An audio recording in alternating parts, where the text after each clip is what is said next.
کیا انسان آفاق میں خدا کے وجود کی طاقتور نشانیاں دریافت کر سکتا ہے؟ پارٹ 2۔ اس کا جواب بالکل کر سکتا ہے۔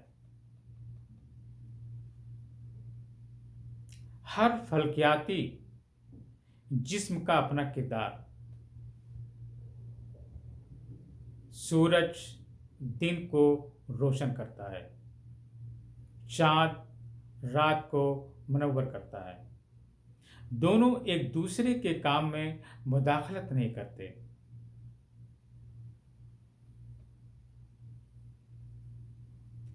ایک بہترین نظام تبھی چلتا ہے جب ہر حصہ اپنی حدود میں رہ کر کام کرے۔ ایک لمحہ فکریہ ہے، ہمیں اس پہ سوچنا چاہیے، کیا یہ ممکن ہے کہ یہ سب کچھ محض اتفاق سے وجود میں آ گیا، یا یہ کہ کائنات بغیر کسی خالق کے چل رہی ہے؟ ذرا سوچئے۔ خاص طور سے ملحدین سے گزارش ہے کہ اس پہ غور کریں۔ جب چھوٹی سے چھوٹی چیز بھی بنانے والے کی محتاج ہے تو پوری کائنات بغیر خالق کے کیسے وجود میں آ سکتی ہے؟ یہ منطق کتنی واضح ہے کہ ایک عام سائنس کا طالب علم بھی اسے آسانی کے ساتھ سمجھ سکتا ہے، لیکن افسوس کی بات یہ ہے کہ بہت سارے ملحدین جو خود کو عقل مند کہتے ہیں اسے نظر انداز کر دیتے ہیں۔ مزید عقلی وضاحت سماعت فرمائیں۔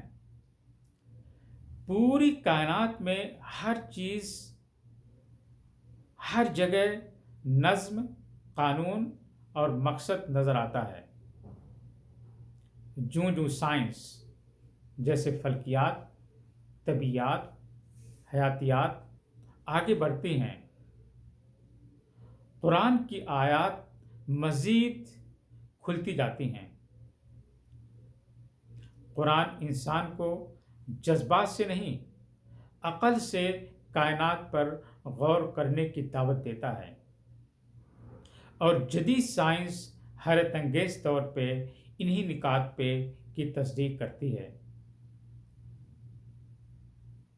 قرآن اور سائنس دونوں کا مشترکہ نقطہ، قرآن کہتا ہے کائنات توازن، پیمائش اور مقصد کے ساتھ تخلیق ہوئی ہے۔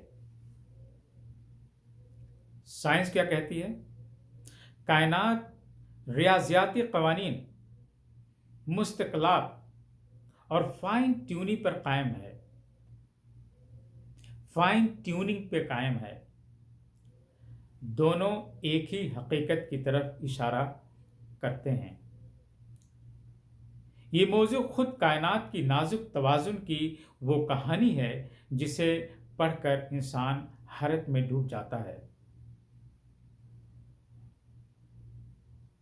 کائنات میں فائن ٹیوننگ یا کائنات کی نازک سازگری کا مطلب کیا ہے؟ کائنات کے بنیادی قوانین ایسے نازک توازن پہ قائم ہیں کہ اگر اس میں ذرا سا بھی فرق ہوتا تو نہ ستارے بنتے، نہ سیارے، نہ زندگی وجود میں آتی۔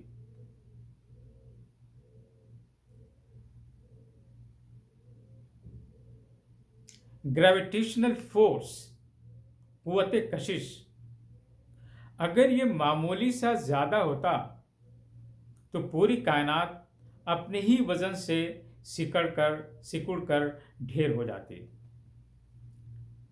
اگر یہ تھوڑا سا کم ہوتا تو مادہ بڑی تیزی کے ساتھ پھیلتا اور کہکشائیں کبھی وجود میں نہ آتی۔ سائنس کے لوگ اس کو بہتر سمجھ سکتے ہیں۔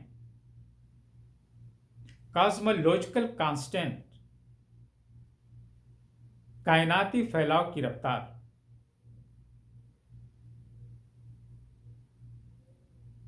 اس میں اگر تھوڑا سا فرق 1000 120 میں اگر تھوڑا سا بھی فرق ہوتا تو کائنات کو تباہ کرنے کے لیے کافی ہے۔ یہ ایسا ہی ہے جیسے پوری کائنات کی قسمت ایک بال کی نوک پر رکھی ہوئی ہے۔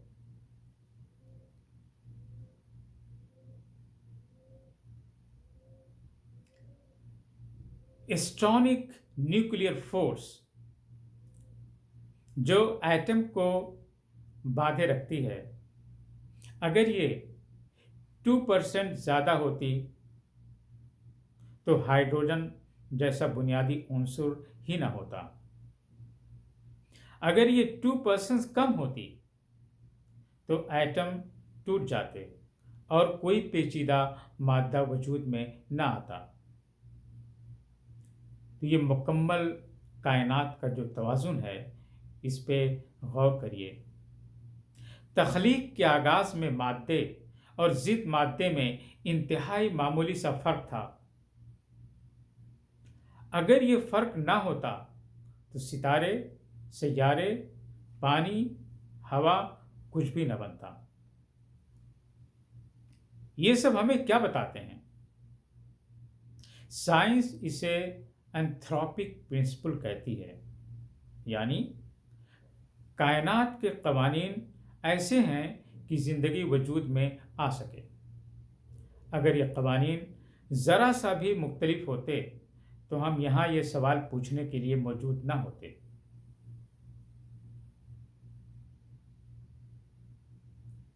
تو اس لیے ہم گزارش کرتے ہیں کہ اس پہ ہمارے مجدین بھائی غور سے اس کو سوچیں، کائنات کے توازن کے بارے میں سوچیں۔ اللہ سورہ ملک میں فرماتا ہے، ما تری فی خلق الرحمن من تفاوت، رحمان کے تخلیق میں تم کوئی بے ترتیبی نہیں دیکھو گے۔ قرآن اور سائنس ایک ہی سچائی کی طرف اشارہ کرتے ہیں۔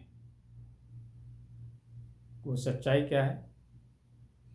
کائنات ایک حادثہ نہیں، یہ ایک منظم، متوازن اور باریک بینی سے ترتیب دیا گیا نظام ہے۔ قرآن انسان کو دعوت دیتا ہے، اِنَّ فِي خَلْقِ السَّمَاوَاتِ وَالْأَرْضِ لَآیَاتٍ لِأُولِي الْأَلْبَابِ، بے شک آسمانوں اور زمین کی تخلیق میں عقل والوں کے لیے نشانیاں ہیں۔